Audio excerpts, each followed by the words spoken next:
The General Assembly has taken aim at election laws in order to promote more accessible voter participation.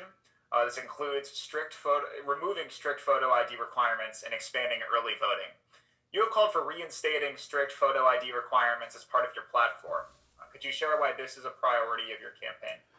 So, as I was talking earlier with about the border issue, okay, we had Russian interference during Trump's election. We've had interference from other foreign countries in previous elections. This is all documented. This isn't rhetoric to try to rise up a base one way or the other. You can find it both from the Democrat and Republican side of things in our history.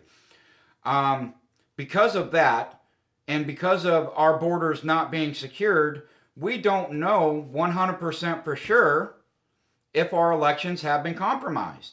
And because of the division between one side or the other saying it is compromised, the Republicans saying it's compromised now, and the Democrats saying it was compromised in 2016, that division is causing us an issue. It's causing a problem with trust between our federal agencies. It's causing a problem with trust between our elected officials. This year you're saying there's no issue. That next year you're saying there is. 3 years ago you were saying there was proof of it. And because our borders are not secure, we don't know who's coming from them. We don't know what nefarious plans they have to hurt our country. We need to have a more secure election. We need to have voter ID until we can secure those borders. Once we secure those borders, I think we can move to a platform that will make it easier. But there are solutions that can be found in regards to accessibility.